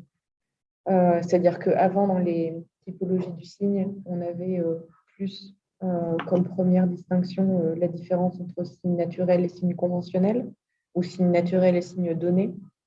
Et là, on va toujours avoir celle-là, mais comme deuxième division, et la première division du signe, ce sera la division entre signe formel et signe instrumental. Voilà. Merci. Donc, oui, comme le soulignait Irène tout à l'heure, Bacon, c'est un auteur un peu hors norme qui vient d'un milieu, qui passe à un autre, donc il a les deux acceptions des signes, et du coup, il n'est pas forcément représentatif déjà du Moyen-Âge. Et est-ce que, du coup, cette spécificité est assumée, et est-ce qu'on la retrouve chez les deux autres auteurs du corpus ? Merci beaucoup pour la question, parce que c'est une chose que je n'ai pas eu l'occasion d'évoquer et effectivement qui est assumée. Évidemment, ces trois auteurs ont… ce qui m'intéresse aussi, c'est de… pardon, je reprends. Une des raisons qui n'a pas été évoquée de la sélection de ces auteurs est aussi leur statut acanonique, en quelque sorte. C'est-à-dire que Bacon, il est très connu pour l'histoire de la sémiotique, mais c'est effectivement pas un scolastique médiéval typique. À la fois pour son statut au moment même de sa vie un peu pas marginal, mais presque, enfin, se tenir en dehors de certains cercles ou des cercles dans lesquels il aurait dû être intégré. Et puis aussi par rapport à sa réception. C'est pas un auteur qu'on voit partout ensuite du type Thomas ou même Scott. Donc il a une réception qui est beaucoup plus compliquée. Avec ce que j'ai essayé aussi de montrer brièvement, mais c'est vraiment quelque chose qui est en chantier sur lequel je sais assez peu de choses finalement, mais une espèce de double réception un peu du côté de l'histoire des sciences, une figure un peu d'alchimiste, et puis du côté de l'histoire de la sémiotique, quelque chose de… On a l'impression vraiment de deux figures complètement différentes, un peu étanches les unes par rapport aux autres, qui ont été reçues de façon parallèle. Donc, Bacon est atypique pour ça. Fonseca, il est typique de la scolastique moderne. Il est représentatif de la posture la plus largement répandue sur le signe formel. Mais disons que le curseur de l'atypicité se déplace un peu, au sens où la scolastique moderne, c'est malgré tout, dans la plupart des esprits, une scolastique qui est beaucoup moins représentative de ce que scolastique veut dire. C'est-à-dire qu'on reste encore en histoire de la philosophie dans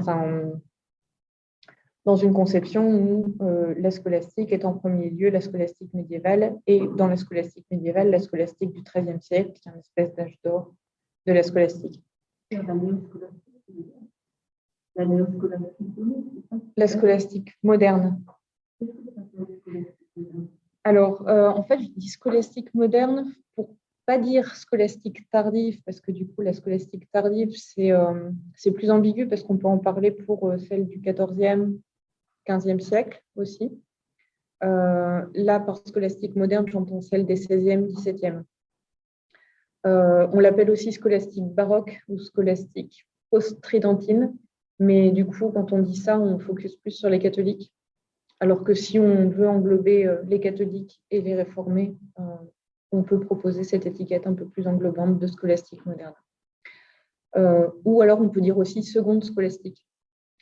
La néo-scolastique, par contre, c'est celle du 19e, 20e siècle.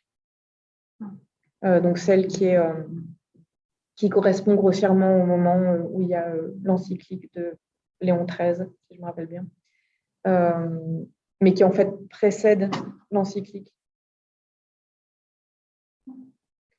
Et qui est plus le contexte catholique autour duquel se greffe ou contre lequel se positionnent des auteurs comme les auteurs de la tradition austro-allemande. Donc, du coup, je disais que Pedro da Fonseca est atypique au sens où il est représentatif d'une scolastique qui est elle-même atypique. Anton Marti, de son côté, il est… disons que ça reste malgré tout un auteur mineur. Là aussi, il est très connu pour ceux qui s'intéressent aux questions linguistiques de la tradition brentanienne, enfin de ce qui tourne autour de Franz Brentano. Mais sinon, même pour ce qui concerne la tradition austro-allemande, qui n'est déjà pas une tradition extrêmement connue, ou du moins pas si canonique que ça, il a un rôle un peu plus à l'écart que quelqu'un comme Husserl ou quelqu'un comme Meinong. C'est dû aussi au fait que justement on a longtemps considéré que Marti était une sorte de de disciples trop orthodoxes de Brentano qui auraient développé le versant linguistique parce que Brentano lui-même ne l'aurait pas trop développé et que du coup, il pouvait continuer dans une ligne de pure orthodoxie à être brentanien en développant quelque chose pour lui-même. Mais donc, il a aussi ce statut un peu acanonique. Voilà, donc c'est quelque chose, pour répondre à la question finalement, de parfaitement assumé et qui est aussi une réflexion sur l'historiographie, les canons qui m'intéressent. Voilà. Merci beaucoup. Merci. Merci pour la question. Je peux ajouter quelque chose sur la postérité des théories sémiotiques de Bacon. On a vraiment cherché, ça ne veut pas dire que ça peut. Pierre Davis, c'est pas un bon exemple. En fait, d'abord, il est 14e, donc il est très tôt. Et puis, c'est vrai, ce que tu as rappelé est vrai, c'est-à-dire que Bacon, comme historien des sciences, etc., il a toute une postérité. Il y a Marie Poisson qui a fait la biographie, on l'a pris dans notre introduction. Sur les théories du signe, c'est intéressant parce que, quand même, le décisionisme, il a été séparé de l'œuvre de Bacon. C'est-à-dire que c'est tellement un traité important, c'est vraiment un des grands traités qui ne fait pas de la pub pour notre mais c'est un grand traité dans l'histoire de la sémiotique. Mais c'est un texte qui est incomplet, qui a été séparé du reste, parce que justement, c'était quelque chose qui était un peu bâtard des des arts, etc. Et donc, ça lui donne un statut absolument. Au départ, d'ailleurs, on trouvait que c'était un traité qui était complètement. Qui était sui generis.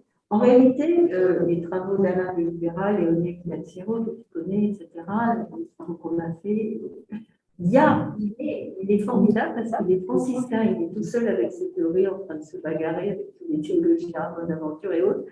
Et en même temps, on voit que ces théories, entre Paris et Oxford, sont discutées. Il y a du cercle de vin, je vais envoyer on voit qu'il est discuté et qu'il est extrêmement controversé. Donc, il est possible. On a trouvé 2 ou 3 sophismes qui parlaient de lui. Il y a encore tellement de textes inédits pour le 14e. On n'en sait rien si dans la tradition oxonienne, il n'y a pas eu de devenir.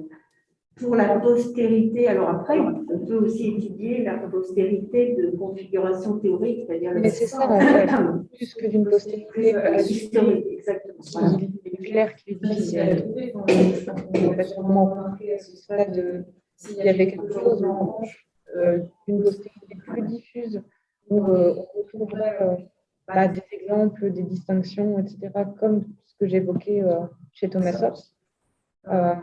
Ce serait vraiment intéressant de pouvoir le faire et de le faire avec une finesse quand même suffisante pour que ce soit intéressant. D'où l'importance d'identifier son multi-augustinisme, si je puis dire. Son anti-augustinisme parce que ce que toi tu considères comme anti-augustinien dans la critique de la définition augustinienne, en fait, il y a beaucoup d'autres auteurs qui la font dans le corpus théologique. Lui, il l'a fait dans un côté qui est quand même plus ou moins logique, même s'il est un peu bâtard, c'est vrai. Mais par ailleurs, il est très augustinien pour tout le reste. Il faut presque suivre tous ces fils en parallèle, en sachant que toi, tu te concentres sur quelque chose qui est important, un genre de concept comme signe. Mais tu vois, c'était pour ça que j'avais réagi par rapport à en faire un représentant de l'aristotélisme médiéval. Pour nous, c'était un représentant de l'augustinisme, tu vois. Donc là, c'est une question de point de vue, mais bon, sur ce que tu dis, il y a une critique de la définition augustinienne, c'est clair. D'ailleurs, je dis pour ceux qui ne connaissent pas Bacon, c'est assez amusant parce que quand il a réécrit un autre traité qu'il faudrait que tu prennes à la bibliothèque, celui qu'il a écrit en 1992, juste avant de mourir, il dit j'ai trouvé la définition augustinienne un peu par hasard. Et après, je peux dire que bon, j'ai une espèce d'héritage augustinien. Il est semblant de sans lire Augustin, ce qui est absolument improbable. Donc, c'est aussi intéressant le positionnement par rapport à Augustin, qui est quand même, c'est l'Augustin de la théologie, ce n'est pas l'Augustin des anciens. Donc, il essaye comme ça de dire. Mais du coup,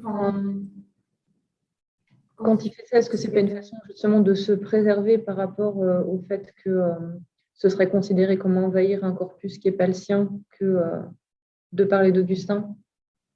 Envahir un corpus qui n'est pas le sien, mais en même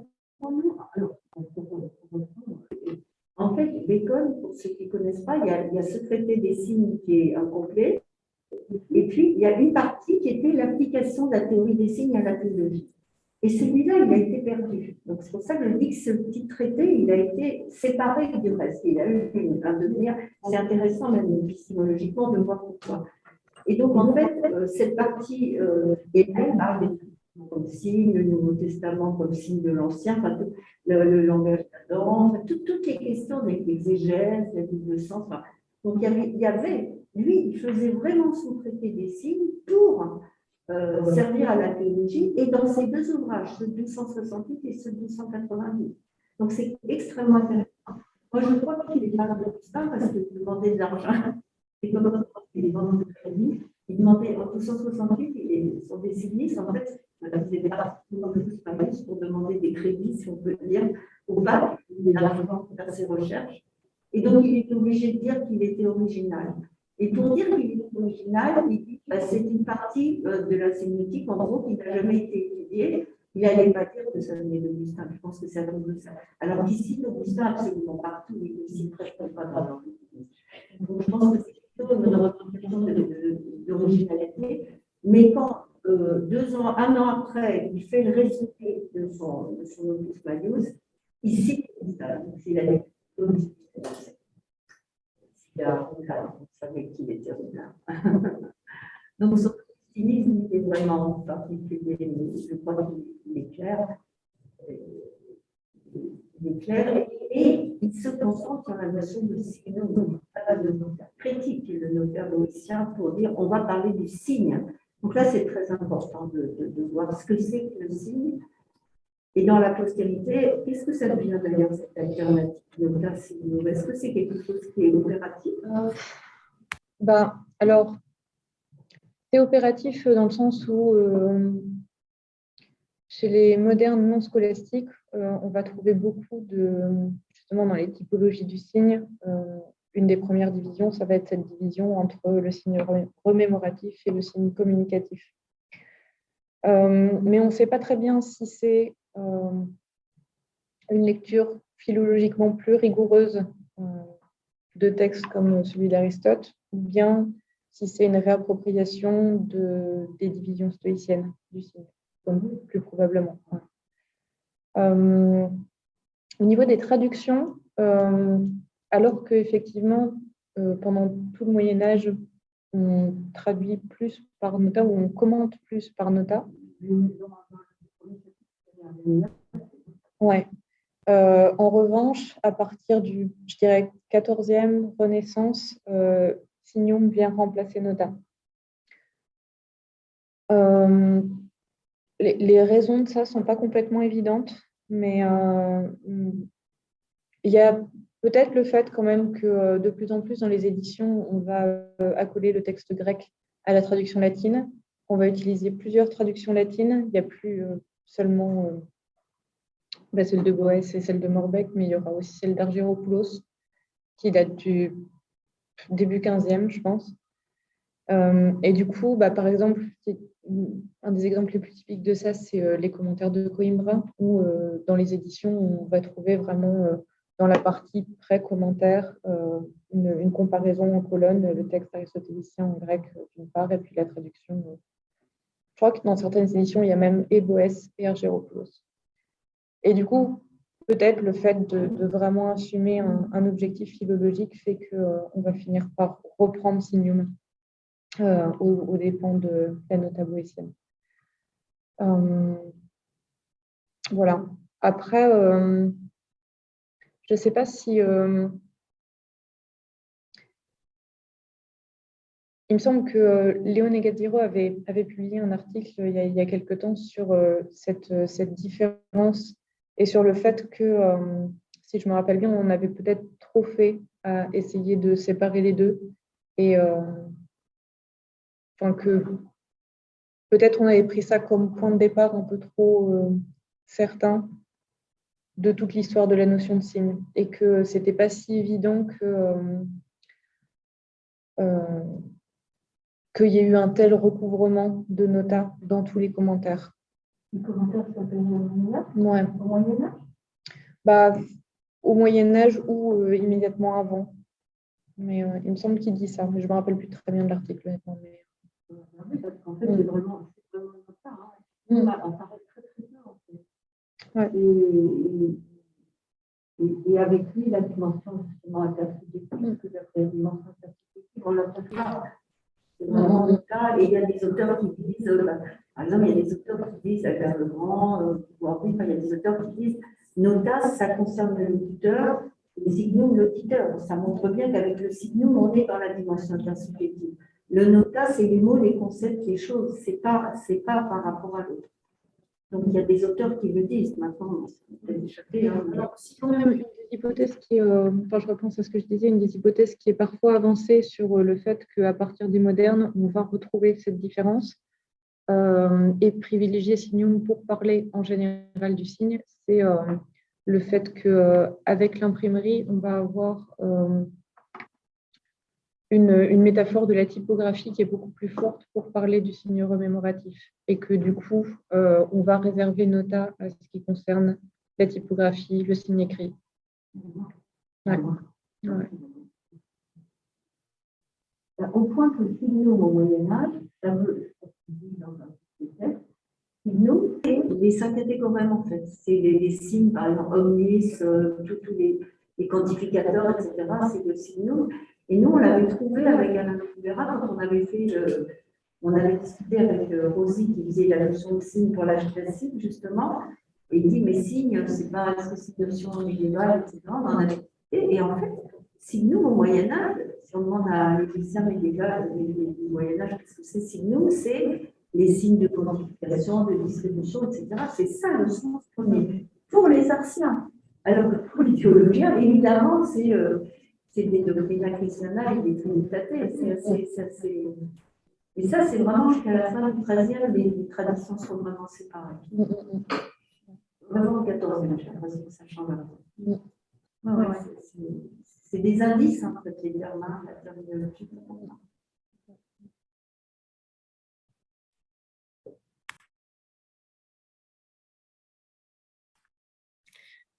Merci. Est-ce qu'il y a encore des Il y a questions? d'autres questions dans l'audience?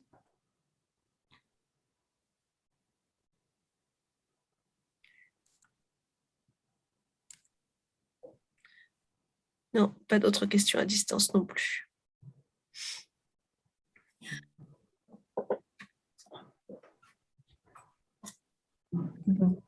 Bon, je crois qu'on arrive à remercier une nouvelle fois Hélène Leblanc de sa présentation, de son projet. Et voilà. Merci beaucoup à vous. J'étais vraiment contente d'être là aujourd'hui et de vous rencontrer. Merci pour les questions.